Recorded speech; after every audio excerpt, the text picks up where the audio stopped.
الحمد لله رب العالمين والصلاة والسلام على سيد المرسلين نبينا محمد وعلى آله وصحبه أجمعين.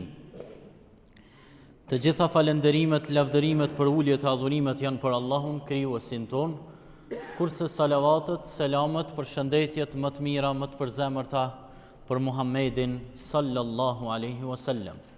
Të nderuar vëllezër të pranishëm, vazhdojmë me ligjëratën e radhës, siç e kemi cek javën e kaluar.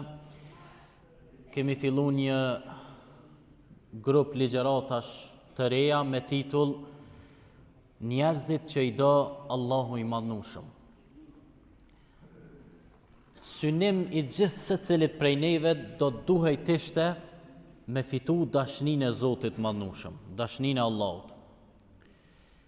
Se cilin adhurim që e bojmë, se cilin vepër që e bojmë, duhet mja kujtu vetë vetës se qatë vepër a e do Allah i madhnueshëm apo jo.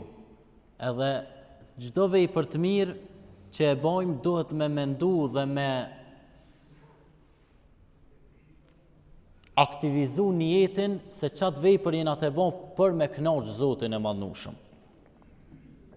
E kena përmend që Allahu një grup të njerëzve që i do janë të devotshmit, edhe kena tregu për të devotshmit. Ligjërata e radhës është Allahu i madhnueshëm i do ata të cilët janë bamirës, janë njerëz të cilët ju shërbejnë të tjerëve. Allahu i madhnueshëm në shumë ajete kuranore ka thonë Inna Allahe yuhibbul muhsinin. Allahu i do ata të cilët janë bamirës, ata të cilët ju shërbejnë të tjerëve. Wa anfiqu fi sabilillah wala tulqu bi aydikum ila at-tahluka. Jepni në rrugën e Zotit madhnueshëm. E rruga e Zotit madhnueshëm, rruga e Allahut është çdo vepër e mirë, çdo shërbim që ti ja ban tjetrit. Qoftë me të mira materiale, qoftë me punë, qoftë me mund, qoftë me diturinë që ja jep tjetrit, çdo shërbim që ti ja ban tjetrit, ajo llogaritet ihsan, bamirësi. E Allah i madhnueshëm i don ata të cilët janë bamirës, ju shërbejnë të tjerëve. Parim islam është me ndihmu tjetrin. Shpesh herë muslimanët me siguri jemi në këtë gjendje që jemi për arsye se e kena reduktu kuptimin e islamit. Me shku në xhami, mu falë dhe mbaroj puna. Çaj është muslimani? Jo, përkundrazi, Allahu i madhnueshëm ka tregu në shumë ajete kuranore. Veç 3% ka fol për adhurimin ndaj Allahut, për obligime, farze ndaj Zotit madhnueshëm. Veç 3%. Komplet pjesën tjetër Allah i madhnueshëm ka thirrë në shërbim ndaj të tjerëve, në bamirësi, në devotshmëri, në sinqeritet, në drejtësi. E na jena kop me shku në xhami edhe përfundoj.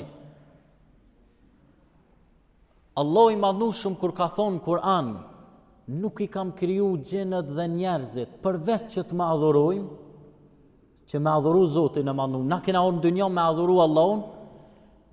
Shpesh herë kanë keqkuptu muslimanët, ndoshta edhe disa xhallar, shpjegimin e kësaj në mënyrë çysh e kanë lexu çashtot. Kena orë në dynjë me adhuru Allahun. Edhe kanë mendu se që kjo adhurimi është veç me falë, namazën edhe u kry, me agjeru Ramazanin, haxhin, zeqatin çdo 5 kushtet, edhe që kjo është adhurimi. Faktikisht, adhurim është ti me shku në punë, me punu, adhurim është me ndihmu tjetrit, adhurim është ti me u konë sebeb me u maru një qerë dhe një shkollë, adhurim është me u konë sebeb me u maru një spital. Adhurim është edhe namazi, mos më keq kuptoni, asnjëherë nuk jam kundër namazit, kulminacioni i adhurimit, amo ju me reduktu adhurimin veç që kjo me shku në xhami edhe çash na jena muslimanët më të mirë. Jo. patjetër të muslimanët duhet me qenë ihsanin me pas në shpirt, bamirësien. Shumë bukur e ka përkufizu Muhamedi a.s. ihsanin. Ka thonë, ihsani që kjo bamirësia është me adhuru Allahun si kurse ti po e sheh atë, edhe pse ti nuk e sheh, ai të sheh ty.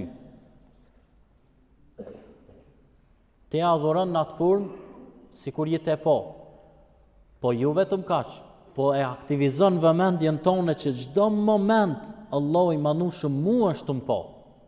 Nëse shumë një kamerë, e cila nuk e di ma është aktive apo jo, ti vepron veprimet që shki pos me i vepru. Po nëse e di që kamera po të ingjizon, me njëherë pak ma ndryshe silësh. Drejtu është pak e ndoshta nuk i bando veprime. Mja kujtu vetë vetës, çdo moment është duke të pa Allahu i manushëm. E pastaj qatë vepër e bën në formën më të mirë, kur e di se është të pa Allahu. Edhe kur ti aktivizon jetën për Allahun, je duke shku në punë, edhe e shtin kukën tonë, e mendon, e mediton që është të po Zoti i madhnushëm që sot jam të shku në punë, e qëtë punë jam të bo për me mbajt familjen. Me njëherë energjia shpirtërore është shumë më ndryshe, se sa veç mu qu me shku në punë, mu këthy pa kur farë meditimi. Se cilën vepër që e bojmë, nëse e shtim meditimin, qëta që Zoti i madhnushëm po na shikon, edhe që kjo vepër është adhurim ndaj Allahut, sepse kjo është shërbim ndaj familjes, se që të ihsanin, që tha pejgamberi a.s. me adhuru Allahun, ihsani ka orë në Kur'an në shumë ajete. Wa qada rabbuka alla ta'budu illa iyyahu. Allahu e ka bo legjë, mos me adhuru askën tjetër përpos Allahut, wa bil walidaini ihsana, fjala ihsan, dhe me prindërit me pas sjellje të mirë. Shërbimin ndaj prindërve, domethënë, me njëherë vjen. Pjesë e adhurimit Allahut. Pastaj hadithe tjera, ridallahi bi ridal walidej. Kënaqësia Allahut madhnushëm është me kënaqësinë e prindërve. Prandaj na nëse mendojna që veç të shku në xhami, edhe kënina as nuk jena njerëz që i shërbejmë shoqërisë, as familjes, as prindërve, nuk jemi musliman të mirë. Që ky adhurimi që shkojmë në xhami do të përkundrazim me na i shtu halo ma shumë dëshirën edhe vullnetin, motivin që na me bon vepra halo ma shumë të mira ndaj të tjerëve, mirë shërby të tjerëve. Çka tha pejgamberi alayhis salam, njeriu më i mirë është ai i cili është më i dobishëm për të tjerët. Nuk tha njeriu më i mirë është ai që shkon rreveç në sejdë në xhami. Po ti ngëlloj si kur jam të full kundër xhamisë, a dhe po ndina shumë keq, amo besoj jeni të më kuptu ku e kam qëllimin. Namazi, kulminacioni e adhurimit, kena full 3 derse vazhdimisht për namazin. Nuk jemi kundër namazit, asnjëherë. Po jo me mendu se namazi, vetë namaz, edhe ti as një shërbim, as ndaj familjes, as ndaj shoqërisë, as kur gjo heq. Muslimanët e porë që tash na livdohemi me ta, edhe i përmendim, që kanë qenë shkencëtar të mëdhaj, e kanë zbulu, e kanë... Çka pas kanë bo ata? Përveç namazit, ata pas kanë studiu, kanë shkollu, edhe halo shembuj, për i mormi tash ata. E pse tash s'po ka një musliman që prodhon, studion një shkencëtar shumë i madh musliman, ose ka në numër shumë të vogël, sepse na e kena reduktu adhurimi i Allahut është veç me u fal. Jo, adhurimi i Allahut është edhe dituria. Iqra, lexo. Të tjerët e kanë marrë fjalën lexo edhe kanë vazhdu. Të tjerët janë duke praktikuar këtë pjesë të Kur'anit më shumë se sa muslimanët, fatkeqësisht. Pastaj Allahu i madhnushëm për me argumentu që nuk është veç folja e namazit adhurim, po edhe shërbimi ndaj të tjerëve është adhurim, ka thonë Kur'an, garoni në vepra të mira për me arrit mëshirën e Allahut, me arrit xhenetin? Njerëzit të cilët japin në rrugën e Allahut, u afolin të tjerëve. Të ka bo dikush keq, nuk hakmirësh, ja fol tjetrit. Allah i do ata njerëz, sepse ata janë muhsinin, bëmirës. Pra Allahu po kallëzon Kur'an, po na tregon se kë e do Zoti i Madhnushëm. Edhe arritja e foljes dhe e xhenetit ka ky lloj njerëzve. Nuk po thot veç me shku në xhami. Po me njëherë për ndërlidh, Islami ndërlidhet me shërbim ndaj të tjerëve. Krejt është shërbim ndaj të tjerëve. E çaj shërbimi ndaj të tjerëve është adhurim ndaj Allahut. Pastaj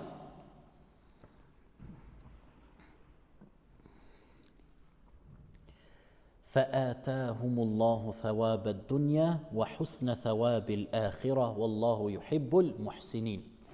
Allah i madhnushëm, ata të cilët janë bamirës që ju ndihmojnë të tjerëve, adhurojnë Allahun, shkojnë xhami dhe ju ndihmojnë të tjerëve. Ky është adhurimi që përshkruhet në këtë ajet, ju a jep shpërblimin në këtë botë. Çfarë shpërblimin në këtë botë? Nuk ka njeri që i ndihmon tjetrit, ja lehtëson tjetrit një vështirësi, ju gjendet në hollët e tjerëve, e veçanërisht prindit e familjes, e pastaj shoqërisë më gjerë, e mos mundi i lumtur. Ky është shpërblimi që Allahu ta jep në këtë dynjë. Sfidë për krejt ata të cilët nuk e besojnë këtë Kur'an e këtë Islam. Allahu e bëri ligj mi ndihmu tjetrit, cili do ndash musliman, ndash jo musliman, cili do njeri që ti shërben, e mbjell lumturin në zemrën tonë. Legje bëri Zoti i Madhnushëm këtë ajet. Edhe tha, shpërblim do ta kenë në këtë botë lumturin, kënaqësinë. Wa husna thawabil akhirah, e shpërblimi ende më i madh për këta që i do Allahu do të jetë në botën tjetër në ahiret, pro xheneti. Pastaj, hel jazaa'ul ihsani illa al ihsan. Në surën Rahman Allahu po thot për çet ihsanin, bamirësinë. A ka shpërblim tjetër ndaj atyre që e besuan Allahun, banën vepra të mira, ju shërbyen të tjerëve, e banën çet ihsanin, bamirësinë ndaj të tjerëve, përveç se edhe na do t'ja bëjmë një bamirësi atyre, një ihsan, që është xheneti.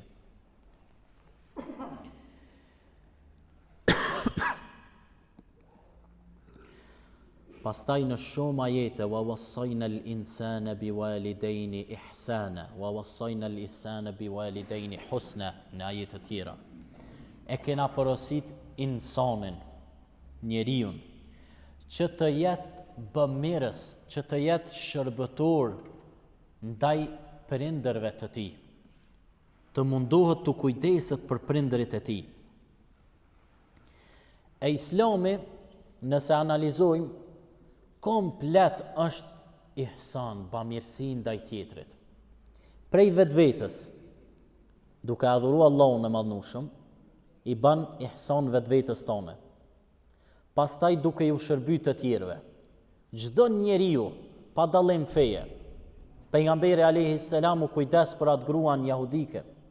Pa dallim feje, Islami ka urdhë gjithë njerëzimit, bele pejgamberi alayhi salam duke u kujdes mirë për to, ajo e pranoi Islamin. Na leje që nuk kujdesmi ndaj tjetrit që son musliman, po edhe ndaj muslimonit na ndoshta ja bojmë grupën e intrigat ndryshme.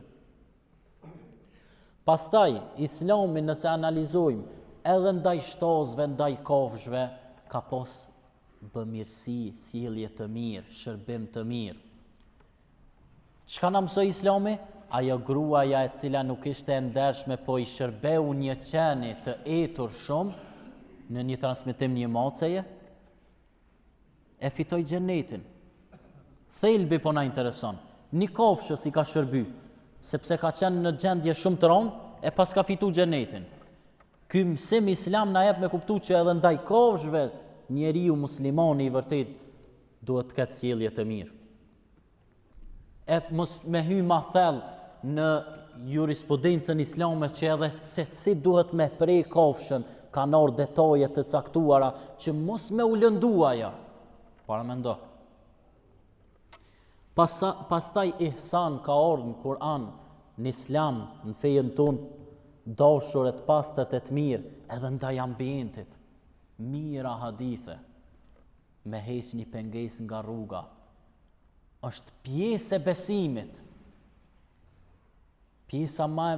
Shkolla më e lartë e besimit, me besu Allahun e madhnushëm, fjala la ilaha illallah, dhe më ulta ti me heq një pengesë, sa do e vogël që është për i rrugës, pjesë e besimit e ka orë në hadith. Po që kjo bamirësia, edhe ndaj ambientit. Paramendoni një ajet kuranor, edhe ata cilët na bojnë mirë, edhe ndaj atyre halo ma mirë, ka thonë Allah. Fehaju bi ahsani minha. Nëse dikush ju përshëndet me një përshëndetje të mirë, ju pret mirë, ju shërben mirë, ju kthen ja halo ma mirë. Nëse s'muni halo ma mirë, të paktën çashtu mundoni, çështë ka pritaj. Do me thonë komplet feja islame, edhe thirrjen në islam, ud'u ila sabili rabbik, thirr në rrugën e Zotit madhnushëm, secili prej nesh, hoxha, mjeku, arkitekti, secili thret në rrugën e Zotit me sjelljen e tij të mirë. Bil hikma wal mau'izati al hasana, thirr në rrugën e Allahut me sjellje të mirë dhe me sjellje të bukur, me sjellje të matur, me urtësi. Komplet islami pra është sjellje e mirë, bamirësi, shërbim ndaj të tjerëve. Vetëm atëherë kur do ta kuptojmë se kur ta adhurojmë Allahun dhe ju shërbejmë të tjerëve, do të jemi musliman të mirë, vetëm atëherë do të kemi sukses. Nëse përkufizojmë që vetëm me shku në xhami dhe me adhuru Allahun dhe mjafton, dhe asnjë shërbim ndaj familjes dhe të tjerëve, atëherë jemi në këtë gjendje që jemi. Allahu na ruaj. E lusim Allahun e madhnushëm të jemi për atyre bamirësve që Allahu i do, i ka përmend Kur'an që i do dhe jemi në hijen e dashurisë Allahut. Aqulu qawli hadha wastaghfirullaha li wa lakum min kulli dhanbin fastaghfiruhu yaghfir lakum.